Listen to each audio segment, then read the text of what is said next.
पहले दिन कुछ पत्रकार बंधुओं ने इस कथा की एक खबर अप्रमाणित चला दी थी, जिससे पूरे देश में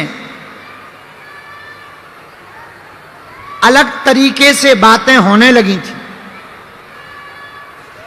यहां पंचकुला में एक ही परिवार के 7 लोगों ने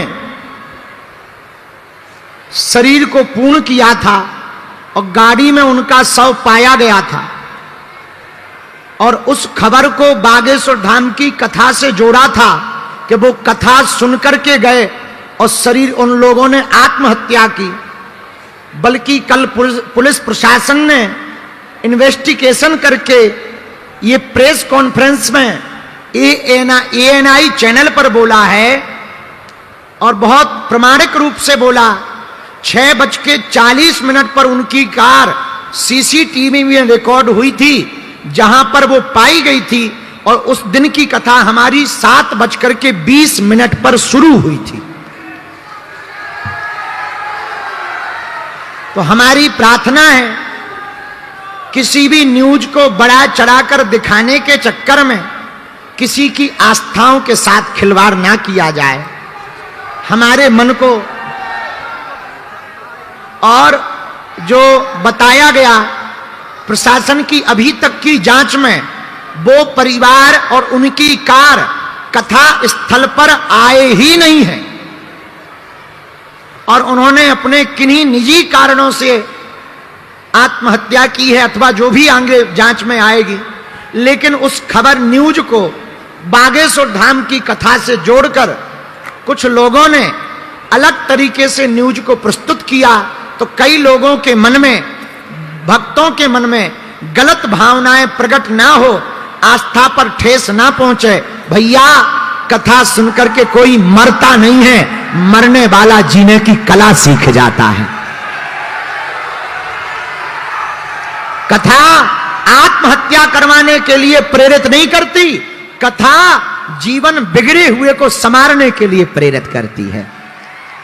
इसलिए हमारी हाथ जोड़कर प्रार्थना है, इस न्यूज का स्वयं आप खंडन करें और इस प्रकार की न्यूज ना डालें, ताकि किसी की भी आस्था, क्योंकि बागेश्वर धाम से करोड़ों लोग जुड़े हैं, और आप इस प्रकार की प्रामाणिक न्यूज चैनलों से इस प्रकार की न्यूज जाएगी तो निश्चित रूप से आपके ऊपर संदेह उत्पन्न होगा, जो हमें भी अच्छा नहीं लगेगा, क्योंकि हम पत्रकार बंधुओं का बहुत सम्मान करते हैं।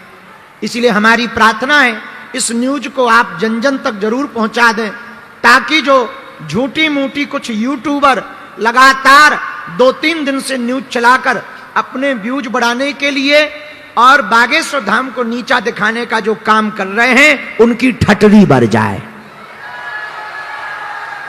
हाँ। दूसरी बात, एक खुशखबरी कहो तो बता दें। एक बागेश्वर धाम के लिए खुशखबरी है, अपने बागेश्वर धाम चैनल पर 1 करोड़ लोग होने वाले हैं। पूछो कितने बचे? मात्र 95,000 बाकी हैं 1 करोड़ में, और फिर अपना भी डायमंड वाला बटन आ जाएगा, हम उसको बेच करके भंडारा करवाएंगे। लेकिन पता लगता है कि उसमें डायमंड आता ही नहीं है।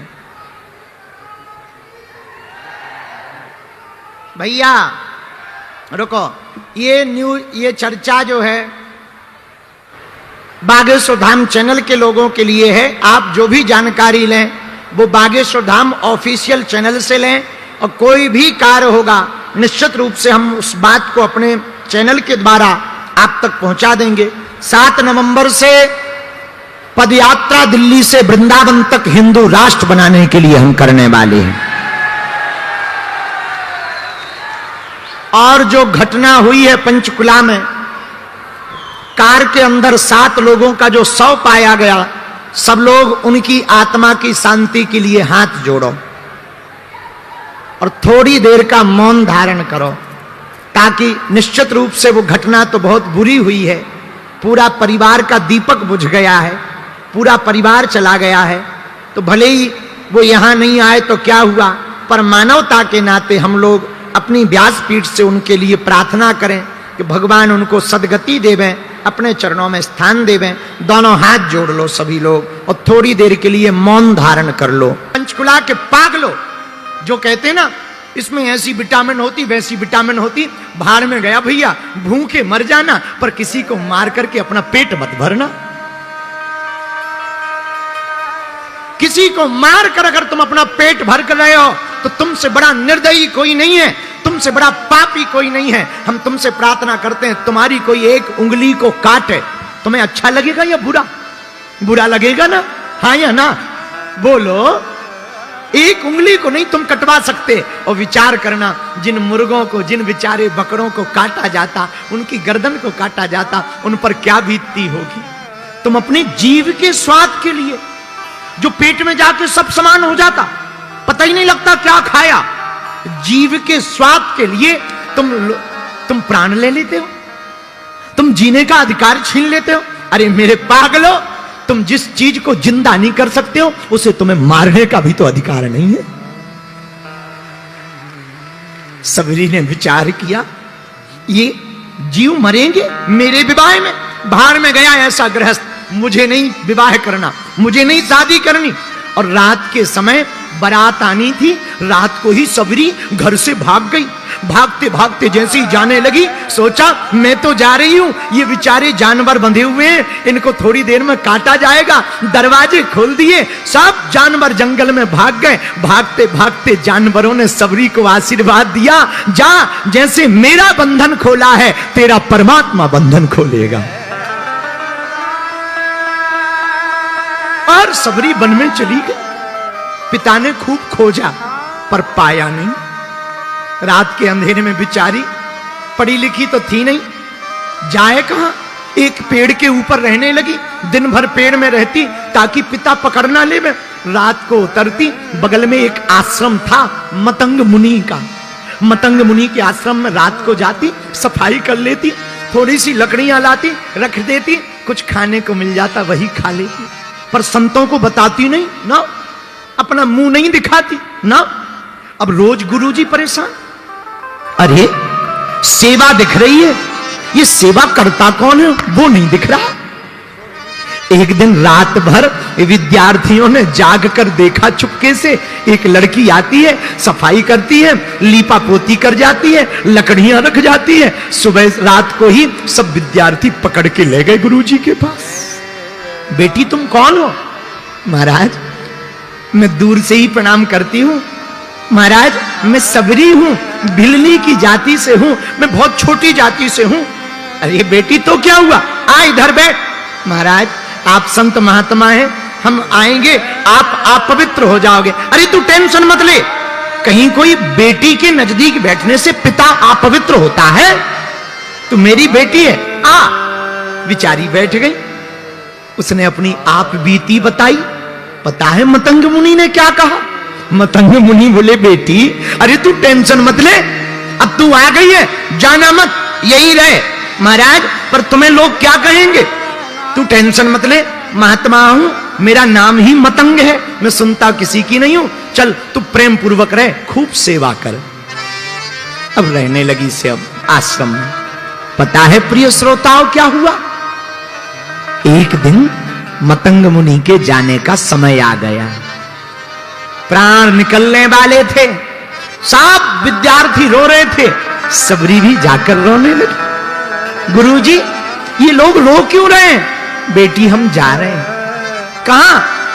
ऐसी यात्रा पर जा रहे हैं, अब लौट के नहीं आएंगे। तो पिताजी हमारी रक्षा कौन करेगा?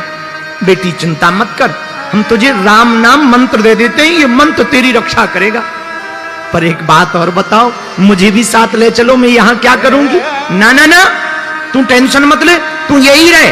बेटी हम तुझे वचन देते हैं, अपनी भक्ति के बल पर तू यही झोपड़ी में रहना। देखना जब त्रेता युग आएगा, ढूंढते ढूंढते राम तेरी झोपड़ी में आएंगे। एक वचन कान में पड़ गया, राम आएंगे। इतना कह के गुरुजी चले गए। मेरे पागलों, लौट कर बात नहीं हुई कि राम कितने बजे आएंगे, कब आएंगे, क्या पूजा करनी, एक शब्द नहीं हो पाया, सिर्फ एक गुरु का शब्द कान में पड़ा, तू चिंता मत कर, तेरे घर राम आएंगे। और सबरी ने प्रण ठान लिया, अब तो राम आकर के ही रहेंगे, मेरे गुरु के वचन व्यर्थ नहीं हो सकते। लोग कहते हैं कि कई के कारण राम बन गए, पंचकुला के पागलों, हमें तो लगता है सबरी के कारण राम को बनाना पड़ा। सबरी के सम्मान को बढ़ाने के लिए, सबरी की भक्ति को दृढ़ करने के लिए राम जी बना। मेरे पागलों, छोटी सी जाति की भिलनी राम की प्रिय हो गई, आज भक्तिमती माता हो गई। राम जी का चरित्र बिना सबरी के अधूरा है।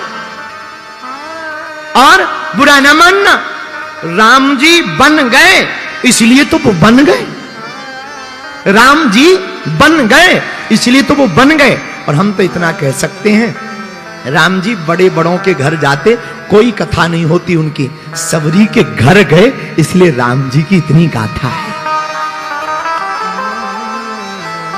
राम जी की गाथा का कारण ये है, तो हमने जो चौपाई ली, जा पर कृपा ता पर कृपा, राम जी की कृपा हुई सबरी पर, आज जगह जगह सबरी की चर्चा है। मेरे प्रिय श्रोताओ, इस कथा से यही सीखना है, अगर गुरु वचन दे दें तो फिर टलने वाला नहीं है।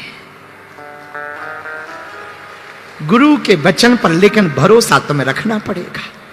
अगर तुम डिग जाओगे तो कुछ ना पा पाओगे, अगर तुम टूट जाओगे तो तुम कुछ ना पा पाओगे। अगर तुम्हारा भरोसा अधूरा रहा कि गुरुजी ने कह तो दिया, होगा कि नहीं होगा, तो पक्का है नहीं होगा। अगर ये मन में आया कि होगा कि नहीं होगा, गुरुजी ने कह तो दिया, तो गारंटी मानिए 1% नहीं होगा। और अगर मान लिया कि मेरे गुरु ने कह दिया, तो फिर होता ही होता है। कुछ भी बिगड़ जाए, संतों की वाणी पर भगवान को विचार करना पड़ता है। इसीलिए हम भगवान के चरण ना पकड़ पाए, परमात्मा को ना पकड़ पाए, तो किसी महात्मा को पकड़ लें।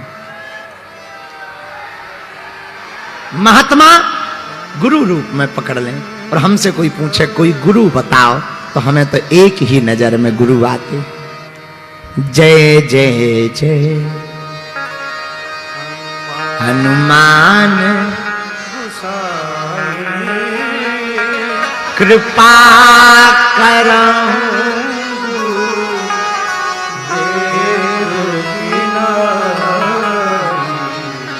जय जय जय हनुमान गोसाई कृपा करहु गुरु